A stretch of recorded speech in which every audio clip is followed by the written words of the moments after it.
नमस्कार दोस्तों, कैसे हैं आप? आशा करती हूँ कि आप अच्छे होंगे और अपना ख्याल भी बहुत अच्छे से रख रहे होंगे। आज मैं आपके लिए एक कमाल की कहानी लेकर आई हूँ जो आपकी बंद आंखें खोल देगी।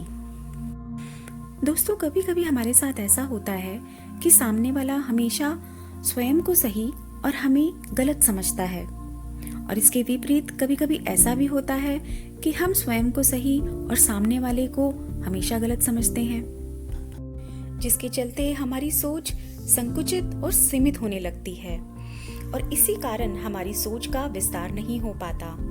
तो आइए इसको हम एक कहानी के माध्यम से गहराई में समझें और ये जानें कि हमारे लिए उचित क्या है। तो चलिए दोस्तों, आगे बढ़ने से पहले हमारे इस वीडियो को लाइक और कमेंट कर दीजिए, और अगर आप हमारे चैनल में नए हैं तो नीचे लाल रंग का बटन दबाकर हमारे चैनल को सब्सक्राइब कीजिए। और दोस्तों, नीचे बेल आइकन जरूर दबाइएगा ताकि आपको हमारे आने वाले वीडियोस के सारे नोटिफिकेशन भी मिलते रहें। तो आइए शुरू करते हैं हाथी और 6 अंधों की कहानी। यह बहुत पहले समय की बात है। किसी गांव में 6 अंधे रहते थे। एक दिन उस गांव में एक हाथी आया तो गांव वालों ने उन 6 अंधों को बताया कि अरे, आज तो इस गांव में हाथी आया है। उन लोगों ने किसी हाथी को ना कभी देखा था और ना ही उसको छूकर महसूस किया था, बस उसके बारे में कुछ सुना था। फिर उन्होंने निश्चय किया कि हम हाथी को देख नहीं सकते, परंतु उसको छूकर महसूस तो कर सकते हैं। यह निश्चय करके वे उस जगह पर चल पड़े जहां हाथी आया हुआ था। फिर उन सब ने उस हाथी को छूना शुरू किया। यह हाथी तो एक पेड़ के तने की तरह होता है, पहले व्यक्ति ने उसके पैर को छूते हुए कहा। अरे नहीं, यह तो एक रस्सी की तरह होता है, दूसरे व्यक्ति ने उस हाथी की पूंछ पकड़ते हुए कहा। अरे नहीं भाई, मैं बताता हूँ, यह हाथी तो एक सांप की तरह होता है, तीसरे व्यक्ति ने उस हाथी की सूंड पकड़ते हुए कहा। अरे तुम सब क्या बातें कर रहे हो? हाथी तो एक हाथ के बड़े पंखे की तरह होता है। चौथे आदमी ने हाथी के कान को छूते हुए कहा। अरे नहीं नहीं, यह तो एक दीवार है। पांचवे आदमी ने हाथी के पेट पर हाथ रखकर कहा। अरे यह सब तो बिल्कुल भी नहीं है, हाथी तो एक कठोर नली की तरह होता है। छठे व्यक्ति ने हाथी के दांतों को छूकर कहा।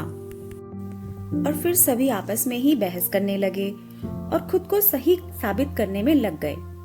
उनकी बहस तेज होती गई और ऐसा लगने लगा मानो वे आपस में ही लड़ पड़ेंगे। तभी वहां से एक बुद्धिमान व्यक्ति गुजर रहा था। वह रुका और उनसे पूछा, क्या बात है, तुम आपस में क्यों लड़ रहे हो? हम यह नहीं तय कर पा रहे हैं कि आखिर हाथी दिखता कैसा है, उन्होंने उत्तर दिया। और फिर उन्होंने बारी बारी से अपनी बात उस व्यक्ति को समझाई। बुद्धिमान व्यक्ति ने सभी की बात शांति से सुनी और बोला, तुम सब अपनी अपनी जगह सही हो।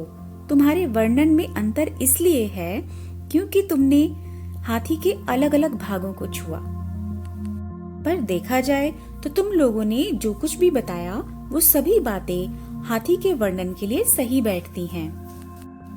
अच्छा, ऐसा है, सभी ने एक साथ उत्तर दिया। उसके बाद कोई विवाद नहीं हुआ और सभी खुश हो गए कि वे सभी सच कह रहे थे। दोस्तों, कई बार ऐसा होता है कि हम अपनी बात को लेकर अड़ जाते हैं कि हम ही सही हैं और बाकी सब गलत हैं। लेकिन यह संभव है कि हमें सिक्के का एक ही पहलू दिख रहा हो और उसके अलावा भी कुछ ऐसे तथ्य हो जो सही हो। इसलिए हमें अपनी बात को रखनी चाहिए, पर दूसरों की बात भी सब्र से सुननी चाहिए और कभी भी बेकार की बहस में नहीं पड़ना चाहिए। वेदों में भी कहा गया है कि एक सत्य को कई तरीके से बताया जा सकता है।